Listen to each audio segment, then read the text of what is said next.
Morjesta vaan, Hämelässä Markoille Piksapili tässä, terve. Tässä on uusin hankinta, tuli noin tunti sitten ja hetihän tästä on lähettävä videota tekemään vähän kokeilemaankin. Kyseessä on siis Dutchware Chameleon riippumatto, joka tuli justiin Datsin lähettämänä tässä ja mä oon ehtinyt katsoa sitä pikkusen tuossa kämpillä sen verran, että mä oon ehtinyt laittaa nämä hihnatyyliset ripustukset tänne näin ja riippumaton ja hyttysverkko on vielä erilleen tässä näin, että se tuli omassa pussissaan. Tilauksessa on otettava huomioon, että joutuu ensimmäisenä valitsemaan värin ja kankaan. Niitä on 1,0, 1,6 ja 2,4 heksoni ja sitten siellä oli vielä pari muutakin vaihtoehtoa. Että mitä isompi se numero on, niin sen kantavampi se on ja vähemmän ehkä venyväkin. Tässä on nyt tällä kertaa ensimmäinen kerta, kun mä tilaan yksi kierros riippumaton, eli tää ei ole double layeri niin kuin mulla yleensä on, vaan nyt on Hexone 1,6, jolla on 350. Täällä on molemmissa päissä ja täältä löytyy sitten myös hyttysverkko ja tää on niinku tosiaan semmonen homma, että matossa pystyy makoilemaan kaikissa suunnissa, mutta tän hyttysverkon joutuu aina kääntää pikkusen sen mukaan, että periaatteessa se yksi asento mahdollistaa 2 asentoa ja sitten kun se taas kääntyy, niin tulee taas se toiset 2. Eli sitten ollaan katettu kaikkia. Tässä on joku ihan täysin oma vetoketjumalli, minkä se on patentoinut ja pääsemme kohta katsomaan, minkälainen se on.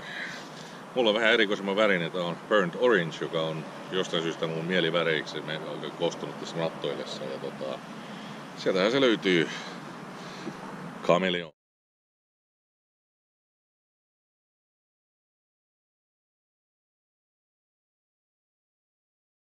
Siinä matto nyt seisoo sitten viimeinkin, vähän pääsin kokeilemaankin. Hieman vedyvää tuo kangas on, kyllä se tuntee, että vaikka tästä menee istumaan, niin tuossa aika matalalle, että joutuu vähän korkeammalle sitä sitten ripustamaan.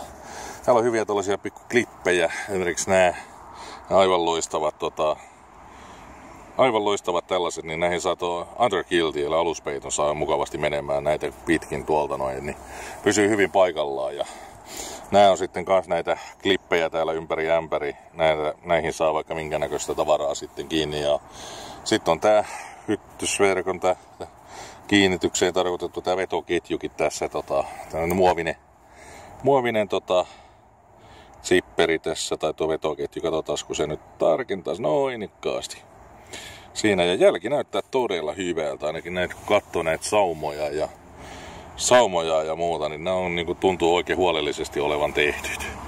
Tonne tulee sitten näköjään tuo verkko kiinnittää ja sitten tän alle tässä. Ja tässä on valmiina harjalinja.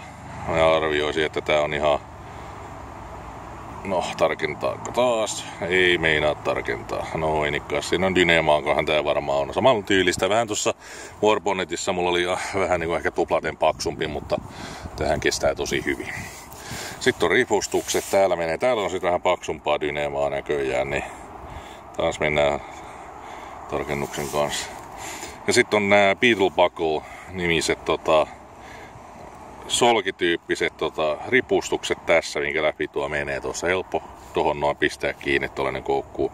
Aina mikä vähän itseänsä jännittää tuossa, että on 300 paunaa on tää kantavuus ja meikäläisellä on justiin aika lähelle se 300 paunaa painoa. Ja hihnat on todella tällaista erikoisempaa punosta tässä näin, mutta nämä on pitkät. Nämä on todella pitkät, niin kuin 15 feet, eli mitähän se nyt on suurin piirtein.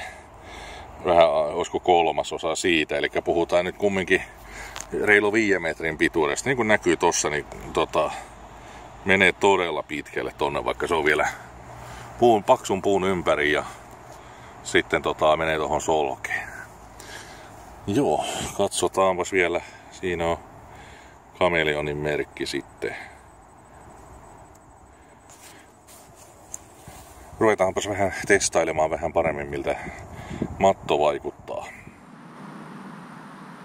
Noniin, täällä Chameleonissa maataan ja tähän tuntuu oikein mukavalta. Tää on 11 jalkaa pitkää, eli 11 feet. Niin tää on 3 metriä 35 senttiä pitkä matto, eli tää on vähän normaalia pidempi, joten tää ei ihan välttämättä sovi semmoselle 3x3 tarpille välttämättä. menee pikkusen ehkä yli tossa noin. Mutta oikein mukavalta tää tuntuu. Kangas tuntuu tosi mukavalta kanssa. Että tää on niinku vähän venyvää. Tuntuu olevan, että joudun vähän nostamaan aika ylös noita ripustuksiakin, että mä sain tän semmoselle sopivalle istumakorkeudelle. Tosi tässä on kyllä puitten välissä vähän enemmän kuin mitä normaalisti eikä mä valitsisin, mutta eihän tää oikein mukavalta tuntuu täällä. Täytyy vielä tuo hyttysverkko kohta tuossa laittaa ja se testailla, että miten se toimii. Tällä hetkellä oikein mukavaa tuntuista kangasta ja tän väri oli kyllä jotain, täytyy myöntää tämän alun perin burnt orange, eli tällaista niinku palannut oranssiväriä halunnut tossa. Mä ajattelin, että voisi olla vähän semmonen ampiaismagneetti ja tämmönen, mutta en mä nyt tiedä. Tää näyttää oikein niinku mukavalta. Värikästä ainakin on. Mutta katsotaan, kun jossain vaiheessa tilaa vähän noita aluspeitteitä ja näitä näin jossain vaiheessa, kun rahaa vielä on, niin katsotaan minkälaista sitten tulee tilaa. Mutta ensivaikutelmat oikein mukavat.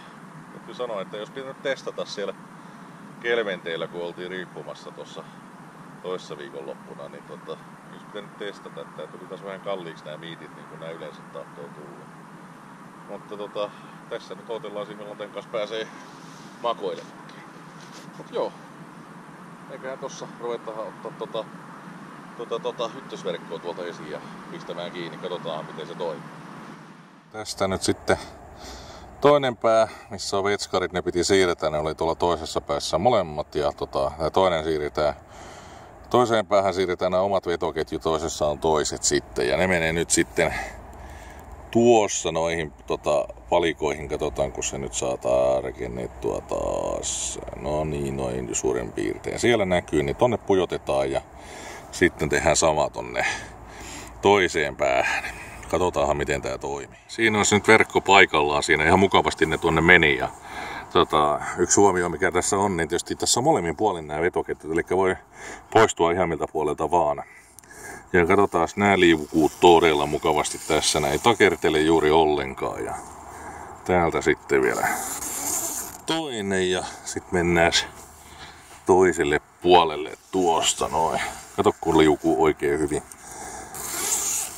Ja tietysti jos haluaa, ettei käy niinku mitään vahinkoa, niin nämähän vois laittaa tänne kauemmaksi vaikka tälleen näin, niin nämä ei pääse aukeamaan ollenkaan, kun nukkuu tuolle, että jos haluaa toiselta puolelta poistua, niin siinä, mutta tähän näyttää ihan vallan mainiolta. Katsotaan miltä se tuolta sisältä vaikuttaa vielä. No niin, nyt ollaan päästy tänne mattoon ja nyt pitäisi sitten katsoa, että edespäin tässä oikein makoilla. No niin, täällähän on tilaa niinku tosi ruhtinaallisesti. Verkko on aika mukava ylhäällä tässä ja tässä kun nyt on, niin kyllähän tonne saa no pull-outit sitten tohon, niin se vois laittaa. Ne nyt ei oo mulla mukana, mutta jos ne laittaa, niin ne pitää tätä vähän auki ja tää verkko pysyy sitten pois tosta niinku kasvalta, nyt kun se on, niin se on tässä. Mutta ei se nyt oikeastaan sillä lailla, että tuossa haittaa, että tohon vielä kun tulee kumminkin tyynyä tai takkia tälleen, niin se kyllä pitää auki. Eli se niin sanotut pull-outit ei ole välttämättömyys tässä näin. Niitä saa tuossa ulkona on tässä ja tuossa noissa samoissa kohtaa niin on noita kiinnikkeitä, niin kuin näkyy nää tässä näin. Mä en pysty yhtään mitään mä kuvaan, mutta noin se itse. Niin kuin näkyy, niin tilaa täällä ainakin on. Ihan mukavasti. Mikäs tässä katellessa? Aurinko paistaakin. Vähän se tuolta pilviä takkaa. Ihmiset ihmettelee, niin kuin tuollakin joku menee tuijottaa, että mitäs se ihmettä. No tällaista tää puista riippuvasta elämä on. Ihmiset tykkää tuijotella, kun me roikutaan puissa. Ensivaikutelmat oikein positiivista. Tässä on oikeastaan tosi mukava. Ei tuu mitään niin sanottua täältä linjaa, mikä menee. Niin se on oikeassa kulmassa, niin siihen ei tuu semmoista harjannetta, eli puhutaan englanniksi semmoista kuin calf pressure, eli tarkoittaa niin kuin tavallaan näihin pohkeisiin koostuvaa painetta ja muuta. Mutta ei pöllempää. Mennään näin. Semmonen tämän hyttysverkon kanssa semmonen pieni juttu, että tää on sitten asentettava aina oikein. Niin kuin sanoin tuossa, että se on kahden päin voi olla ja se määrittää sitten, että mihinkä suuntaan tää sun pääs sitten tulee.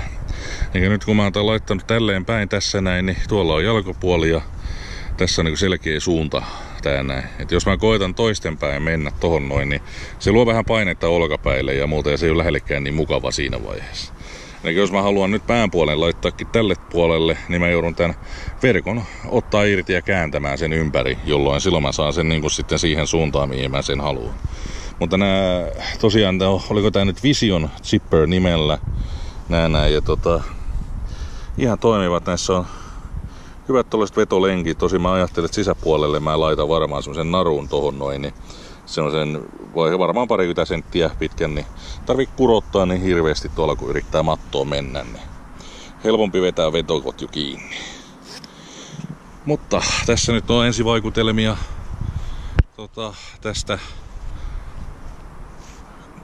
Datswearin Kameleon matosta ja katsotaanhan nyt sitten kun pääsee yöpymään, niin minkälainen tää on. En usko, että tulee mitään ongelmia ja ihan varmasti tulen tykkäämään tästä matosta. Näillä eväillä mennään. Se on morjasta.